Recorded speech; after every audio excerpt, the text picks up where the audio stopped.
Good morning everyone and welcome to Wednesday and the third day of PID Awareness Week. I'll just start off by a welcome to country and acknowledge the Gadigal people of the Eora Nation, the traditional custodians on the land on which we meet today. I also pay my respects to elders past and present and to the children of today who are the elders of the future.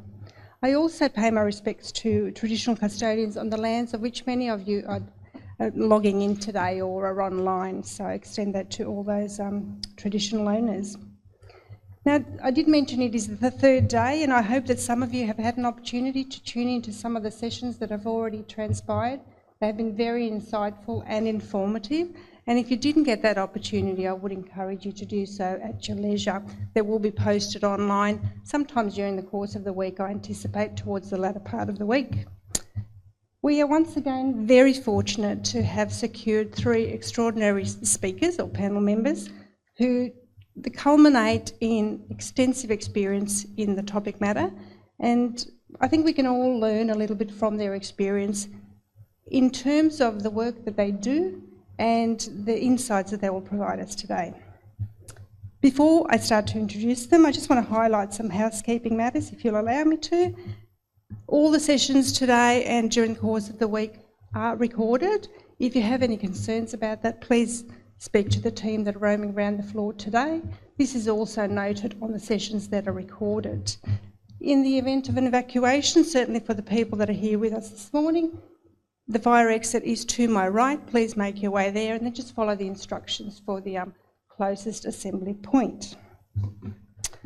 Now, you will all have an opportunity to ask questions during actually toward the end of the session.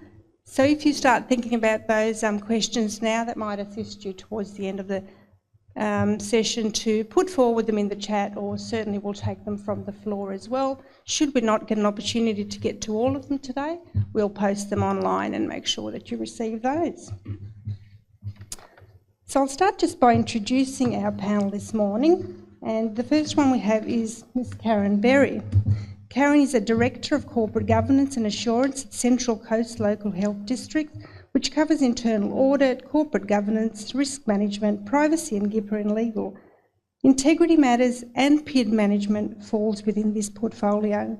She's worked in health for almost 30 years, both in the public and private settings, and has commenced her career as a theatre nurse, moving into management, then in-house legal before taking on role as Director of Internal Audit.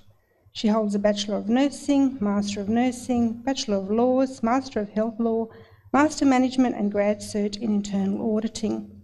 She maintains her nurse's registration and is an admitted solicitor.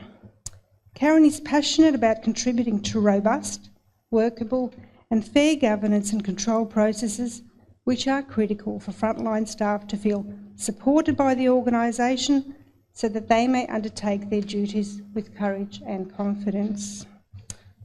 Next we have Alexandra Snelling, or Alex for short. Alex Snelling is a Director of Investigations with the New South Wales Department of Education's Professional and Ethical Standards Directorate, or PES for short, which I'll use moving forward. PES is responsible for the integrity and operation of the department's internal reporting systems and works with leaders throughout the department to recognise and act on alleged wrongdoing. PES receives around 5,000 reports every year, and they conduct between 500 to 600 misconduct investigations, of which some 25 to 30% arrives through the mandatory or voluntary PID process. Alex was a former principal investigator with PES, specialising in complex misconduct investigations, including allegations of corrupt conduct. She is currently the department's PID coordinator, has held responsibility for implementing the PID Act across the department, and is responsible for managing the department's relationship with the ICAC. Alex has formal qualifications in law, arts and investigations. Prior to joining PES, Alex worked with the Australian Border Force and the Australian Police Force, Australian Federal Police Force, conducting criminal investigations, identifying and responding to fraud, risks in key government programs and implementing legislative change. And finally, we have Louise Lazzarino some of you might be familiar with. In June, Louise Lazzarino commenced as an Executive Director of Governance, Risk and Assurance with the Department of Customer Service. Prior to that, Louise led the implementation of the PID Act across the New South Wales public sector in her role as Deputy Ombudsman Systems Oversight. She has held a number of senior leadership positions, including investigations, complaints and oversights functions in New South Wales and in the Commonwealth, including with the State Insurance Regulatory Authority, the Law Enforcement Conduct Commission and the Department of Immigration and Border Protection. Louise holds a Bachelor of Arts in International Studies, a Bachelor of Laws and a Master of Laws. Okay, now I'll invite our esteemed panel members to just give us a brief kind of overview or introductory remarks on the topic. Before I do, I will mention the topic today. And it is an important one. We're talking about speak-up culture within the public service, or certainly within agencies that are subject to the PID Act.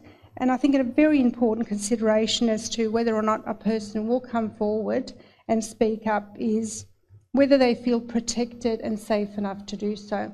And hence the topic for today, which we will kind of go into in a little bit more detail through questions, deals with detrimental action and what additional support or protections agencies can provide around detrimental action, and how public officials feel safe to come forward in that light.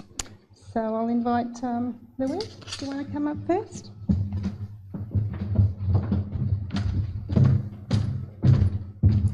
Good morning, everyone, and apologies for those of you expecting Riley, who wasn't able to make it today. I will probably not be as dynamic and exciting as Riley is about PID, but I will give it a go.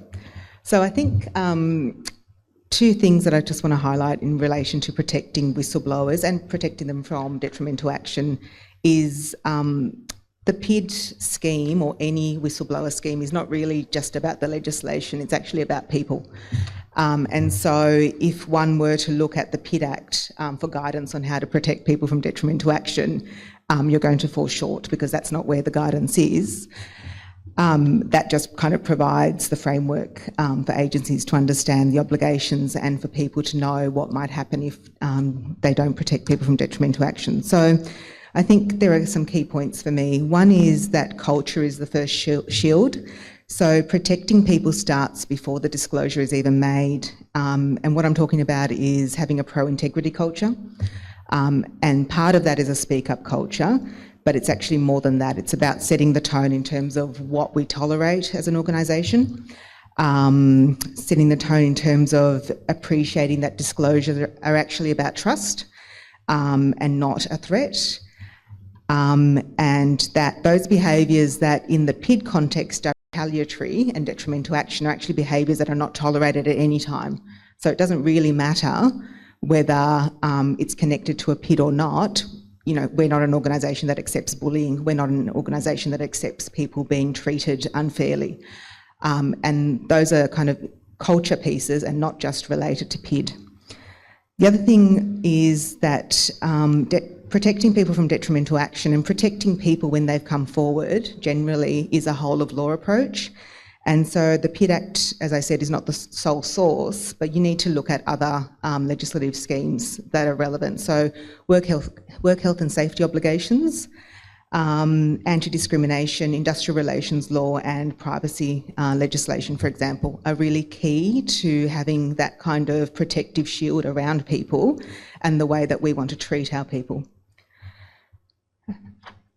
And I'll just make another 2 points and then I'll pass over to the others. I think something that comes to mind and that comes up a lot in the operational environment is who do you involve when a PID is made, and having a discipline of involving the right people and sharing the right information, but not necessarily all the information. So what I mean is when a PID is received, depending on the serious nature of the conduct that's been alleged or disclosed, you might need to involve people from HR, you might need to involve legal section, there's a wellbeing aspect, you might have to escalate it because of the seniority of the person involved, but that involvement needs to be purpose limited. And that's because you really need to be protecting the person who's made the disclosure as much as possible, but you also need to be really mindful about who actually needs to know this information and not just assume that because people are in particular roles that they can be entrusted with that information. And I think once you start letting that, you start being loose with that, it becomes really difficult to pull that back. And that's just something to be mindful of, I think, in operational areas. And the other thing is centralisation. So in a larger department like DCS, for example, makes sense to decentralise the investigation of PIDs. That doesn't mean that you centralise the protections around the PID maker. It doesn't mean that you centralise that support around the PID maker. So really being mindful that that support mechanism is something that needs to be provided by a number of people, not just by the people who are managing the PID or investigating. And I'll leave it there. Thank you very much, Louise. Can I invite Alex to the stage? Thank you. And while Alex is making her way, I think those important points that you've raised in terms of the framework being just the start and the importance of developing that culture is really fundamental, as well as the centralisation or not centralising those support mechanisms. Thank you. Alex, welcome. Thanks, Marianne, and thanks, Louise. You've probably stolen a little bit of my material already. That's the benefit of going first. Thanks, everybody, for coming today, and for those that are online, I'm always really grateful for the opportunity, as those who work with me know, to reflect in weeks like PID Awareness Week, but more importantly, to be given the opportunity to recognise the fundamental role that we know PID makers play in identifying serious wrongdoing. So watching this week, I've been able to pick up some earlier points, and one of the earliest points that was made was that internal reports are one of the most effective ways to identify serious wrongdoing within an organisation. And what I can tell you is that is certainly the experience of the Department of Education, which I'm sure, like other large public service agencies like DCS and Health, wrongdoing can really flourish based on circumstances alone. We have a decentralised workforce, it's very hierarchical, there's a lot of risk in that space. So in this context, it's not only important to have, but to continue to develop that pro-reporting ethical culture, which, as Louise has already flagged, has trust at the centre of it, and it really is a system approach. This isn't set and forget. It's something that we can only do by constantly working on how we can support and protect whistleblowers to make it safe to speak. Now, this is a very uncomfortable truth, but I feel like weeks like this are times for us to sit with this truth. And especially when it comes from a PID coordinator and in PID Awareness Week, but speaking up is really hard. And even more, once an employee overcomes a barrier of making that report, we know that the process is not a particularly fun one, even in the best case scenarios. This, as a practitioner, I suppose, probably not in my coordinator role, but certainly as someone who's dealt with a lot of PIDs, is something that I have heard echoed again and again and again by the brave PID makers that I've been fortunate enough to meet or interact with over the years, all of whom have struggled in one way or another, despite never actually being the victim of detrimental action or really any other adverse action at all. So I really want you to think a bit more broadly about detrimental action in that respect. As we know, even when serious wrongdoing is found and significant action is taken, so our best case scenario, PID makers often feel that the result is disproportionate to the harm they suffered in making their report, especially when we think about how long a serious wrongdoing investigation takes, in most cases the available outcomes for a decision maker. And as we've also already heard this week, most serious wrongdoing investigations do not end up in a public inquiry or the front page of the paper or in a criminal prosecution, and this can be incredibly frustrating for PID makers who really do put their careers and lives on the line. Most of the time these take place in secrecy with little to no visibility of the outcomes, and I think it was Anina earlier this week who questioned how in this environment can we possibly develop any trust. So what I wanted to do, Louise has talked pretty much about the bigger things that I want to talk about, but I wanted to talk about those probably more from an operational perspective in the department, and how we've developed our systems to build and maintain trust, with two key concepts, the first of which is safe to speak is more than just protection from detrimental action. Building a speak up culture is more than simply ticking a box or striving for legislative compliance. We were very lucky when we implemented the PID Act in late 2023, early 2024. We were very concerned about what was ahead for us in terms of numbers. And so we made some key early decisions, including to take a really broad approach. We knew that we weren't going to be able to manage this on a case-by-case basis. And we really needed to dramatically increase the profile of PID in the department, to contextualise it and to link it to the key department goal, which in education is, of course, the students in our care, health, the patients in your care. We really couldn't use materials that were generic. We had to be really specific. And really what that did was created a systems approach which created a baseline and an acceptance of it being safe to speak if you work in education. For example, we took the awareness component out of the Act. We delivered this through an in-house tailored e-learning course, which is mandatory for all employees. In about 9 months, we were able to train 135,000 employees on PID. We were also very lucky that it was very closely followed by the Code of Ethics and Conduct training, which reiterated that about 3 or 4 months after they'd completed, 6 months after they completed their PID training. And it talked about things like an employee's responsibility to speak up, to support those who do, of course, when they're aware they'd made a report, and other really key concepts in the Act, including the importance of not taking detrimental action.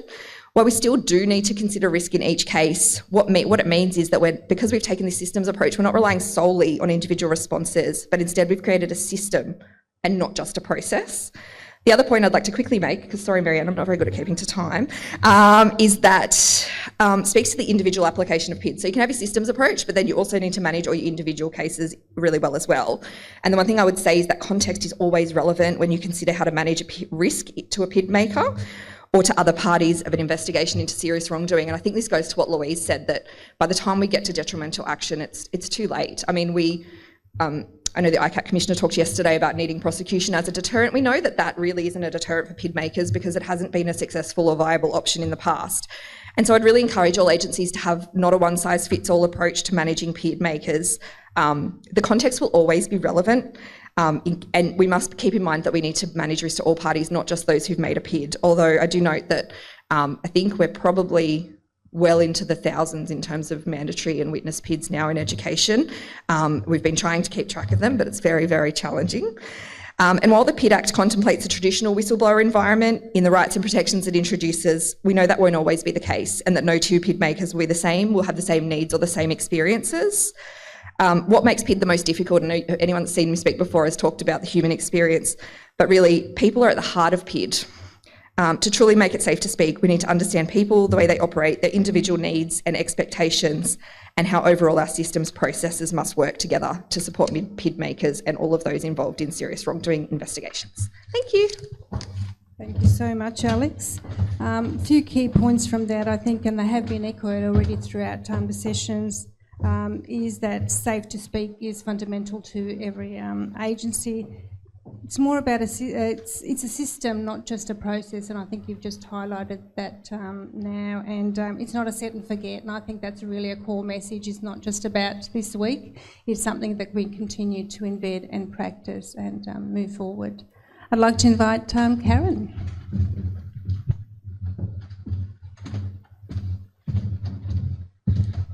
Well, I think as the third speaker, basically everything has been said. So, but what I wanted to share was really the importance of culture and the fact that protecting from detrimental treatment is only a small part of protecting and supporting people who speak up. So New South Wales Health is a statewide public health system that's managed centrally by the Ministry of Health. Its 2024-25 budget was around $35 billion, and it's comprised of 15 local health districts, 3 specialty networks, a couple of pillars, some shared services. It employs about 18,000 staff, and approximately 75% of those people are in clinical roles. So I'm relieved that the problem of creating a uniform approach across such a big system sits with the Ministry of Health. But I'm delighted to be able to speak about what we do within Central Coast Local Health District. I think the important thing is the whole ecosystem for people who speak up. And I kind of break it into 3 components: the culture, structure and process, and the context in which people make their reports. So first to culture. Within health, we have a whole range of things that we need people to speak up about. We need patients to speak up about the care they deliver. We need staff to speak up, to challenge existing models of care and present and drive innovation. We need staff to be able to clarify instructions and information that they're given. We also need them to challenge the historical hierarchical system within health. We need staff to be able to report clinical incidents. We need them to be able to raise concerns of the skill and competence of their colleagues. And finally, we need them to be able to speak up about the types of wrongdoing that's covered by the PID Act. So many of these different types of need to speak up are covered by different regulatory bodies. Each have their own kind of processes, procedures that we need to comply with. So being able to stay true to speaking up and protecting people, we need to cut across all of those different reasons. So our challenge is building a culture that supports and facilitates people in speaking up all the time, because we can't have a culture that protects people who speak up and make it PID, but discourages people to speak up with concerns about clinical care and clinical outcomes. And I think it would be naive to stand here and say and preach that we've achieved what no other big bureaucracy has. That is a homogeneously supportive, inclusive, transparent and fair system. But I think, like the pursuit of happiness, the value is in the ongoing journey and the ongoing commitment, rather than thinking we've reached a final destination. So in advancing all of these integrity responsibilities throughout the district, my team and I spend a lot of time loudly saying we need to do the right thing all the time, regardless of who it is and regardless of who is watching or not. So how we go about that largely depends on the structures and processes that we try and embed within the organisation. And I think foundational to protecting people who make PIDs and others who speak up about anything that's uncomfortable is building good corporate governance into our system. And by that I mean ensuring that our board, our executive, our senior managers truly embed the notions of transparency, accountability, probity, oversight and risk management into the DNA of the organisation. Because by doing this, we can develop repeatable, reliable processes for managing all forms of reports, to learn from other forms. So in managing a PID, we learn from how our clinical governance unit manages concerns about clinicians' skill and competence. And we're able to build quality cycles into our ways of working. Another key part to structure, I think, is that PIDs are managed by my unit, and the degree of independence from the organisation that I have really provides some comfort, some security in me truly being able to provide frank and fearless advice to the executive, to the board, to the Audit and Risk Committee, all of whom have other ways of being able to report. So there's not just one line of reporting, there's a multitude of ways that things can get raised and discussed.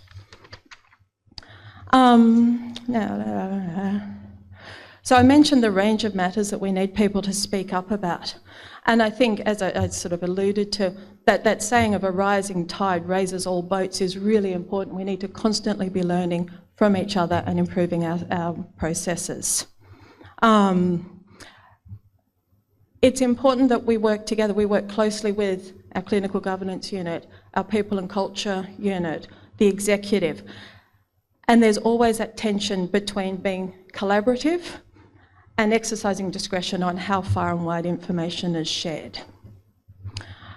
But I think a key part of this is around, I think it's easy to underestimate the value of that emotional capital or the reputation that the unit has in protecting. We have to act in a way that we're trusted for people to come forward and speak, and we need people to know that we have their backs and we have the organisation's back.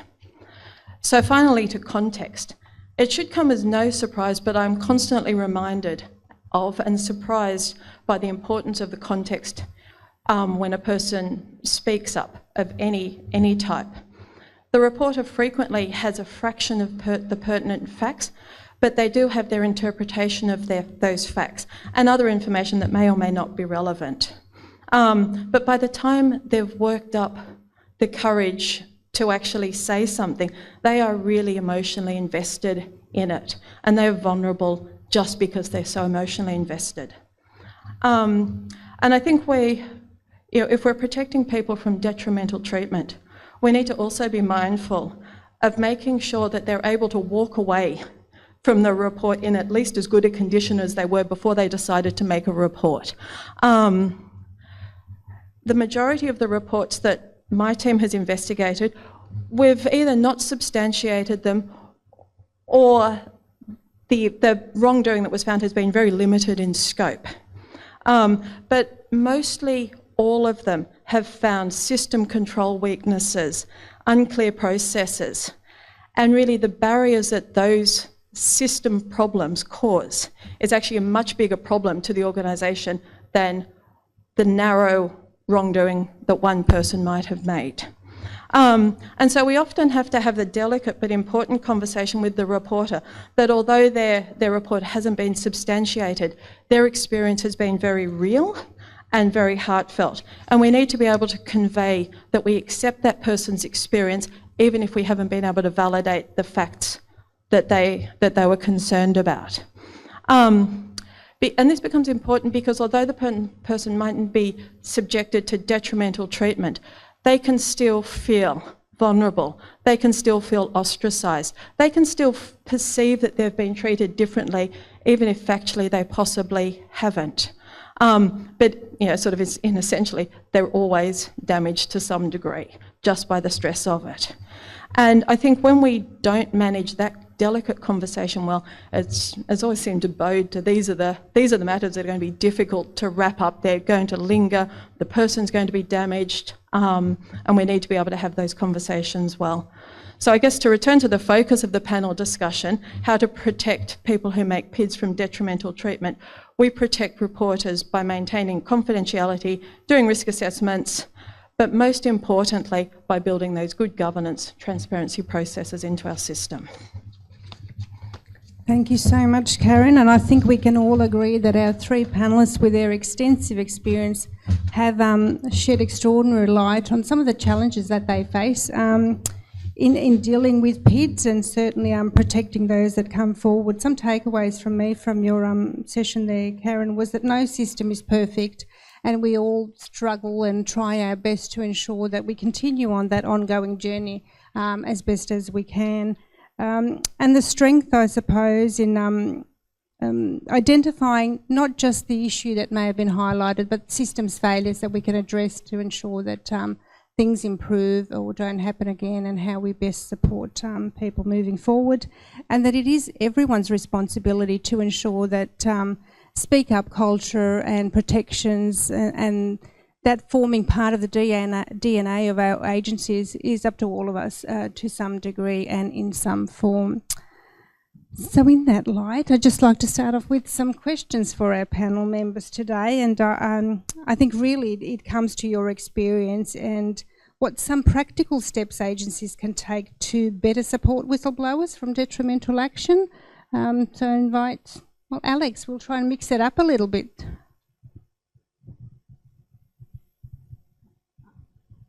I think I'm good. I was trying to stare at Louise so you'd pick her first. Didn't work. I think that in terms of practical steps to protect whistleblowers from detrimental action, I really think the most simple advice I can give you is to go back to basics. I think Graham was the one that said yesterday that getting the basic things right have a really significant impact on the experience of a PID maker. I know some of the things that have been built in, certainly into the 2022 PID Act, which I still call the new PID Act, and I'm going to have to stop doing because it's not so new anymore. But some of the things that have been built in and around updates, internal review rights, lots of those type of things give us as investigators the trigger to show us how we should be treating our PID makers and how we should be involving them in an investigation. So information is key in terms of, I think sometimes when we work in this environment, we very often forget that no one else understands what we do the way that we do. So really going back and going, well, what do they know about my process and what can I do throughout this process to make them feel like they are a key party to that investigation? And that is that sounds so simple, but that is incredibly difficult when you're dealing with really big caseloads. Karen's just talked to us about, PID makers are often very emotional. They often have very subjective viewpoints. So really keep an open mind about maybe some of the things that they're suffering and they're experiencing via having to have made that report.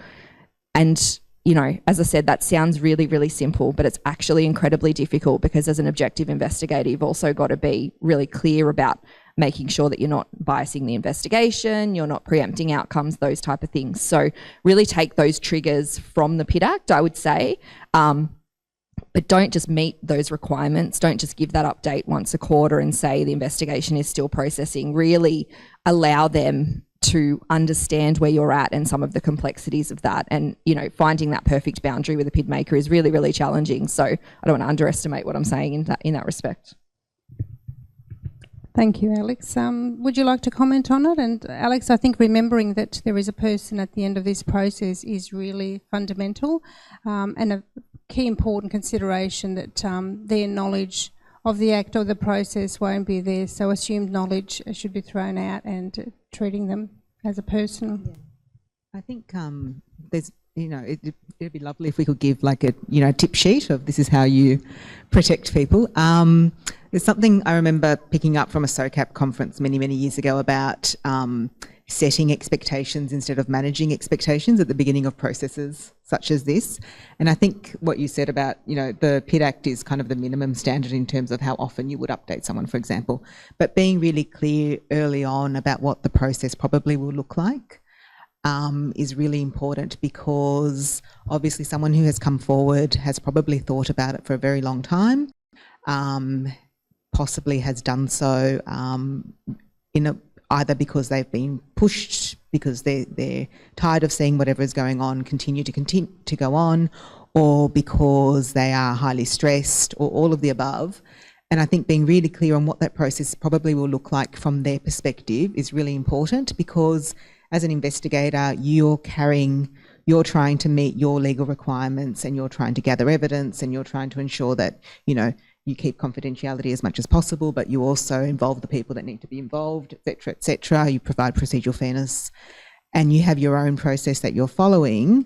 And you might, I think it's very easy to forget about the person on the other end. And so that conversation early on and that conversation throughout is really important, I think, because it's not one size fits all.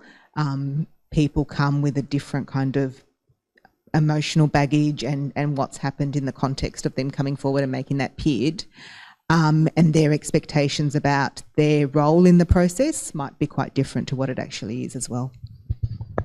Well, thank you, Karen. Louise, thank you very much for that. And I think it is a difficult situation. I mean, Karen touched on the point that there's a lot of emotion involved when you're dealing with them. So to keep them engaged and to ensure that that is in some way addressed, I suppose, to make them feel comfortable in the process is really important. Karen, I'd be interested on your thoughts on what an agency can do. So the only other thing that I would add would be the need for a quick response. You know, when someone comes forward and says something, it's really difficult when we leave them, you know, shelve their concern for 6 months because we're busy with other things. There needs to be some action taken quickly. Thank you, Karen. Timeliness and engagement, I think, are the keys that are coming forward today, and no one size fits all. So again, remembering that person on the end of the journey. Now, Alex, I'll come to you now again, and simply because you mentioned, or I actually read out the sheer volume of investigations that you deal with in your agencies, and in fact all of you are representing very large agencies, which I think bring their own challenges to the fore.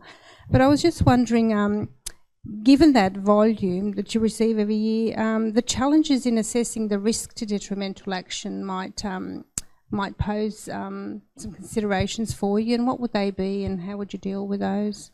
Yes, so I actually wanted, in relation to this question, to kind of raise something that is related to risk, but that probably speaks also to timeliness, because and also kind of feeds into the first question as well. So we obviously have to have very timely responses to risk. That is certainly something that we really prioritise, and we were really fortunate in education that we had, you know, a very strong and long, well-grounded child protection system. So we really took the child protection system and applied it to allegations of serious wrongdoing too, which really put us in good stead. But but having those timely responses, and we have a preliminary investigation team that has those quick and timely responses. We have a range of options available to us, which we do use very regularly, including removing people from workplaces temporarily during an investigation and things like that. But I think one of the things that I find the most challenging, certainly as the disclosures coordinator and in my experience as an investigator in managing risk, is managing perceptions of detrimental action versus actual detrimental action. And I think it feeds into a little bit of what I was saying in the introduction there, about people suffering, and I think Karen mentioned, we all mentioned it, people suffer detriment by virtue of the process alone, which isn't traditional detrimental action. And so when I was preparing for today, I've been lucky enough that a couple of times some of the PID makers that I've been involved with have kind of found it therapeutic to write things down constantly or provide me with they refer to it as a victim impact, you know, that type of concept, and having their day in court at the end of it. And quite often, as the objective person who's standing there, they describe things that are detrimental action, which to me are absolutely not. They're just subjective viewpoints that they've made. And so I think sometimes sorting through those emotions and coming up and responding with very measured, timely risk responses is really challenging. We know sometimes we will leave a PID maker, well, we will always leave a PID maker in a workplace, but sometimes, except in very extreme circumstances, of course, but sometimes they will be in there with the person who they've made a PID about. And I can spend hours and hours assuring them that that person has no clue that they are the PID maker, or that there even has been a PID, if we're, say, in a covert phase of an investigation, but they will tell me black and blue that that person is taking detrimental action against them. So really just sorting through some of that. I think we have really great risk options available to us in education, and we do use those very, very well. But sometimes justifying why we aren't taking risk management action, or why we need to exhibit more fairness or manage expectations, like we're saying, I find that really the most challenging aspect of managing risk it's certainly not even in PID matters, in bullying matters, in all sorts of matters. It goes across the board, in complaints, in performance matters. That would be my main takeaway from that. How would you handle those? I mean, they are significant challenges. How do you address them? You said you don't remove them. The last resort is to remove them. I mean, it's hard. Is it explanatory? Is it just leading them through the process? And, it takes and all credit to the investigators that manage these matters. It takes a really great investigator to be able to really keep a separation of relationships as well. We know it slows them down, so it actually creates more risk in the long term, because an investigator will spend a lot of time, but then an investigator has to remain objective. So they are not easy. And I think the one thing I will also say in relation to this is PID makers, I can't remember who said it a couple of days ago, but PID makers never come to making a PID clean. There's always, someone made a comment about when you're in the tent, you accept it, but when you're out of the tent, and we've seen a lot of that probably in the last couple of years in education, things that you've accepted, relationships that you've accepted. It's about knowing all of that. And it is hard because, we don't come into doing a PID investigation really necessarily. I don't know if all us investigators are people person. We're not here to provide therapeutic support.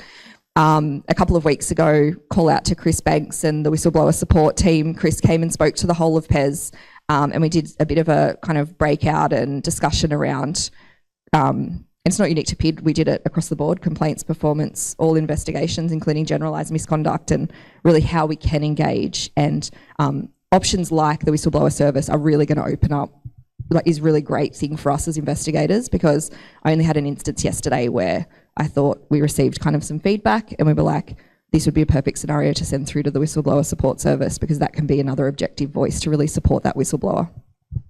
That's brilliant feedback, thank you, and certainly something we'd like to hear. And we do promote the service as a confidential service and available to people either pre or post reporting. Karen, I'll bring you in. You work for another very critical department, lots of services and significant impact, particularly in terms of if you were to consider kind of removing people for their own safety or at least consideration. So I think, as Alex said, protecting people from what is detrimental action under the Act is a really small part. And for the investigations that we've had, the bigger lowercase d, detrimental action, is that subjective feeling by the person who's spoken up, and how to protect them from that emotional harm. And also, as you said, Alex, the truly believing, they've got their emotional lens. They cannot see that the person does not know that they're the person who's spoken up, because we've not told them. We've done the behind the scenes investigation, that preliminary investigation. So trying to separate fact from fiction, or fact from perception, is really key to detrimental action. The protecting from detrimental actions defined by the Act is, you can put steps in place for that, but it's the more subjective emotional damage that I think is far more mindful. And the other one is, I need to call out, is making sure that the person who's the subject of the complaint is also protected, because we will have people, they make complaints, as I said in the opening remarks, they have a small part of the facts. When they see the full fact, there's not actually something there, but the person who's been the subject officer, can be really damaged by it as well. That's a really significant point. I mean, there's always two parties, isn't there? And we need to consider supporting both. I'll bring you in, Louise, now in terms of the risk assessment and, how do we address it? How do we do it better? And there is that consideration of perception, but it is very real to the reporter, even though it's a perception. So how do we deal with that? How do we best manage it? I think it reminds me of a matter I had when I was oversighting police at the LEC, and I remember I had a matter very similar where someone was convinced that certain acts, being excluded from training opportunities and the roster being changed, etc., was because they had spoken up. And it was really difficult when you're oversighting and you're kind of external to the environment in an organisation like police, where being in your local area command has its own kind of subculture, of course. Being able to distinguish between what might have been detrimental action and what might not have been, and also having that relationship with the person who had come forward and made the report, and providing them with support, because you have concerns about their mental well-being, etc., but also trying to work out what the facts are. So, and even if those actions were not because they had made a report, they were very real to them. And it's complex, and it's still complex when you're working in a large department and you're not necessarily in that work area that they're in. In terms of doing the risk assessment, I think one thing is understanding that each context, even within a department, and my department's much smaller than yours, but even within a portfolio like DCS, understanding that different contexts have different risk factors, right? So it might be in relation to seniority, it might be in relation to proximity, it might be in relation to the actual, work that they do. So there isn't, you can have a template obviously that guides you, but there isn't one size fits all. And I think doing that risk assessment might include having conversations with people. So it includes involving the PID maker, but it also includes having either you have an understanding of the work context or you have to find out more about the work context. The other thing I would say, and this point's been made, the support for whistleblowers or the support for people who have come forward and made a report really isn't about only the detrimental action part. It's about the other support mechanisms, and the whistleblower support team and what they've done at the Ombudsman's office is not something that can't be replicated within a larger agency in terms of having the wellbeing support and the mental health support and a level of independence that doesn't have to do have anything to do with the actual PID, but the actual support for the person. And I think that's really important. And in terms of my team currently, our team's called Investigations and Corruption Prevention. We have a level of independence and in terms of being set aside from the rest of the department, and it sits within governance, risk and assurance. And so there is a level of independence, whether people are comfortable with it or not, but they can come to that team just for advice around the process and the PID scheme, etc. So I think trying to create that within an agency, especially a larger agency, is important. And it's really difficult to break down perceptions of a lack of transparency, but trying to do your best, I guess, to create that environment. The other thing I was just going to mention is equipping people leaders, and kind of this concept of capability uplift in terms of integrity matters and PIDs as well. But it's like, I think we have to be really realistic about our managers and leaders equipped to deal with the ramifications of someone coming forward in terms of providing them with support. And I think there's this responsibility that we have as agencies to ensure that people are equipped to do it. And Graham made a really interesting point yesterday about ensuring that when you're recruiting into leadership positions, that you recruit people with people management skills, or at least you invest in it. And I think you're setting yourself up for failure if you don't do that as well. So you can't really just expect people to, you know, hatch out of the egg and be great leaders. You have to invest in it as well. And they need to know what they're dealing with, not necessarily that person's made a PID, if that's not appropriate, but they need to at least know how to provide support to their staff and how to provide a safe workplace. Thank you, Louise. I think certainly that has been echoed already a few times in previous sessions, and in today I think, Alex, you made mention that you needed that training and the support mechanism. We can't forget communication. One is key, context is a relevant consideration, but we need to have the support mechanisms for the PID makers and indeed those managers and staff to ensure that they are capable of addressing it appropriately. Now, I've got another question for you all. Confidentiality, I mean, it is a protection mechanism in the Act, but it's also an obligation on agencies. So I was just wondering if you can discuss some challenges around confidentiality obligations, and I suppose considerations you take into account if you were thinking about releasing perhaps the details of the PID maker, and in what circumstances would one do that? Karen. So initially, when we get a report, the preliminary review is undertaken by our internal audit team. So they'll look at the objective data that, you know, indicates whether or not there's a problem. So I think that's a first part of confidentiality, doing a first sort of sweep of the facts. I think we've got to always be really mindful of who are we telling what to in all instances. You know, sometimes the name of the person is irrelevant. So you can just present the facts and obscure who the person is.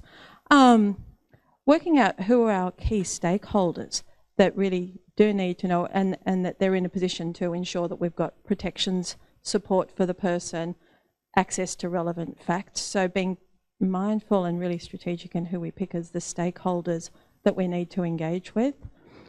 There's always the risk of, as soon as you say to someone, oh, this is confidential. People are people. As soon as you tell them, there's a risk. And I think being really mindful of that. Alex, would you like to add something? Yeah, I think I'll feed into what Louise said earlier and then talk about kind of how we manage confidentiality in the department. But having the centralised place is really important in such a, well, we find it really effective in such a large department. We have our own confidential records. We obviously are all obliged under that. So there will be times when it will sit within PES and not have any kind of speaking to what Karen's saying as well, doing covert evidence collection, doing a preliminary assessment. And so we've got a lot of controls already in place around confidentiality. And we're all obviously also particularly mindful of that and have secure access floor and all of those kind of things. But what I would say about confidentiality, and this is the advice I give really everyone in PES when we do a PID assessment, when I do a PID assessment and we determine that the department will deal with a matter as a voluntary PID, is an expectation management thing with confidentiality. So I actually don't love the confidentiality provision. I understand why it's there, but I don't think it's particularly practical. The conversation I have with every investigator is to get in front of the confidentiality thing and really talk to the PID informant about the realities of that as time goes on. We have more than 2,200 schools, and schools are like little I don't want to use the word businesses, but, little ecosystems of their own. We have a lot of vulnerability in informants because we have a high temporary workforce, and we have principals that have a lot of power, if we're talking just about public schools division. But then we also, of course, have our education support arm where you have junior employees making reports about directors, etc. So what I always try and say is, let's be realistic. So if you've got say a school administrative manager who has access to a lot of financial, if we've got allegations of financial mismanagement, they're going to know about it. What are the feasibility of us keeping their identity confidential for a whole investigation, including if we proceed to a significant disciplinary outcome and the materials released? So I always encourage investigators to have that discussion right from the beginning around, we can redact your name, we can take away all identifying features, but that file is going to be very obvious who the PID informant is, because you're the person with access to that information and you're the only person that can do that. So I think it is an expectation management thing. The other thing I would say about confidentiality in terms of the conversations we have is sometimes it makes it easier for us to protect a PID maker from detriment if people know that there is a PID, and people know potentially who the PID is. Those circumstances are obviously unique. We include PID warnings now in all of our letters to the persons who are subject of allegation, and that's gone from a fairly small amount to an enormous, basically, a lot of our letters have it now because we've either we may not have a voluntary PID attached to something, but we most certainly have a mandatory or a witness PID attached to it. But there have been circumstances in the past where we haven't put a PID warning in because we didn't want the person who was subject to know it came from a PID, because that would have initially started speculation about who that PID was. So it could have been reasonable that it had come from an internal audit or any other means of kind of internal control. And so it really is, I know everybody gets sick of me saying this, but case by case and manage things in different ways. And that's where you take the act as your perfect point and then you tailor it to the circumstances that you've got. But certainly my overall feedback and advice would be that having early conversations with the PID maker about the limitations of the confidentiality provision is the best way to manage expectations and to manage that risk, and to obviously ensure the department is compliant with the law as well. Thank you, Alex. And we do come back to conversations again, and expectation management. It certainly is a revolving, I think, theme that we've covered today. What about your views on confidentiality? Look, I agree. The reality is that I think it's best to let them know early on that the reality is that at some point aspects of it or all of it will not remain confidential, because it's difficult to conduct an investigation in most cases like that unless unless the PID is a piece of intelligence. And not the core investigative piece. So I think there's a body of work there around investigation strategy and setting out your investigation strategy that does evolve throughout the life of a matter, with the intent of limiting the breach of confidentiality if possible, and starting small and then expanding as you need to. But I think we know that when it comes to providing people with procedural fairness, etc., that they are more likely than not to be able to work out the source of the information. So I think letting the PID maker know early on and at the right time that that's going to happen, and updating that risk assessment in terms of the detrimental action that might result because of that step in the investigation process. I think coming back into a larger department and having worked in integrity agencies for a long time, what I kind of took for granted, and I think I'm resetting my expectations around, is people understanding confidentiality, and people understanding, if they're not in an integrity role, understanding that it's a baseline, that you have to maintain confidentiality around these things. And I think that's an education piece, right? So when you identify your stakeholders or who needs to know about this matter or who it's escalated to, they might not work in areas that you're used to working to, in investigation areas. So they might not realise that there are risks to breaching confidentiality, and there are pieces in the legislation that hold them accountable to acts that they might take in relation to that PID. So, and the overlay of the code of conduct. So I think it's a really interesting piece, but just not taking it for granted that because you work in integrity areas, that other people are as mindful as you are of those requirements. No, I think it's important to highlight that again. Thank you very much to all our three panellists. That has been wonderful, and I think your experience does shine through it. I'd like to open up questions to the floor. Is there anyone that'd like to put a question to our panel while we have them? Anthony?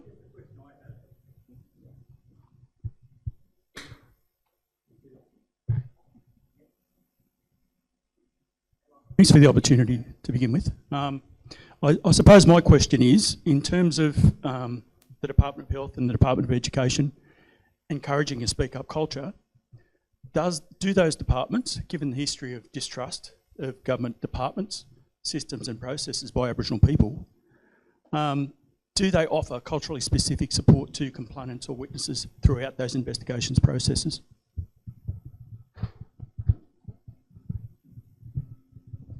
Thanks for the question. I think it's a really topical one because speak up is very different in very different contexts, of course. We actually, a couple of weeks ago, just had a very similar kind of thing raised about you can't always put the same constructs on encouraging people to speak up. Something that we've done, and this is a credit to Victoria who's in the crowd and our executive director, we actually brought in 2 or 3 years ago now, we have a couple of principal Aboriginal liaison officers. So we find them also particularly helpful in our child protection investigations. So we've got a couple. So we've got 2 across the state in so that we can avoid conflicts and relationships and those type of things.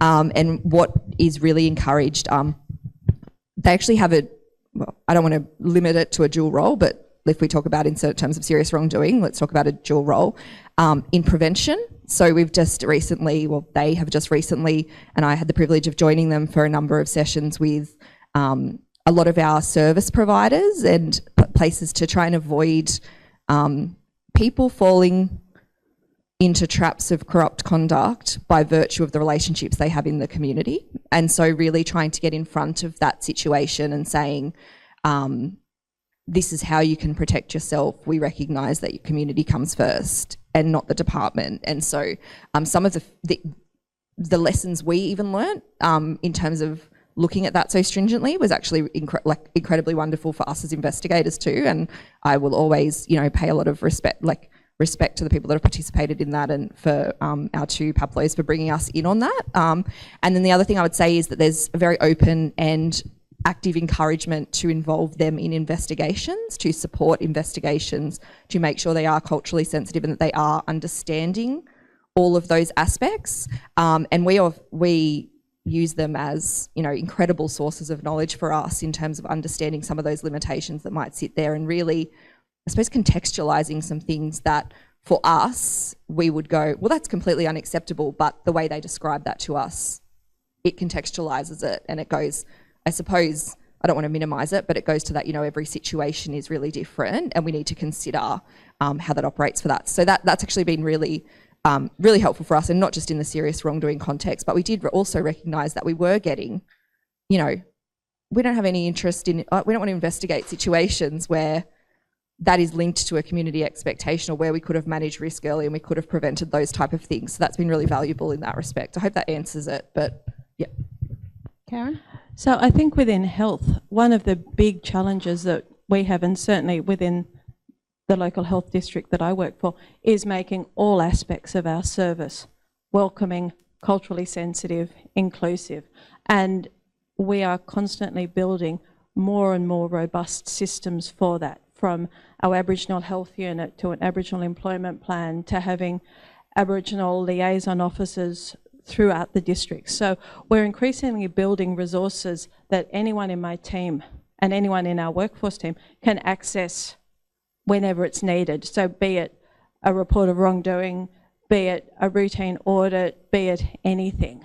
So I think we've increasingly got resources that we access, advice that we seek, and we're building it into every level of the organisation more and more. Thank you, Karen, and a great question. Thank you, Anthony. Anybody else? Any more questions? Anyone on the line? No, it looks like we don't have any more questions for our panel, which means you would have addressed everything really nicely, so thank you.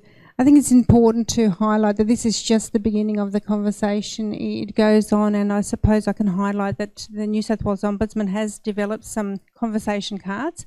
So if you haven't received any or you'd like access to them, please reach out, because they might be able to help you with your conversations moving forward, particularly on this matter, and they can kind of be used moving forward in the years to come. I'd like to thank you all of you for joining us today, and just a reminder to our audience that we will have a survey at the end of this, and welcome any feedback so that we can improve and cover topics that you might be interested in. And I'd like you all to join me in thanking our panel for coming here today.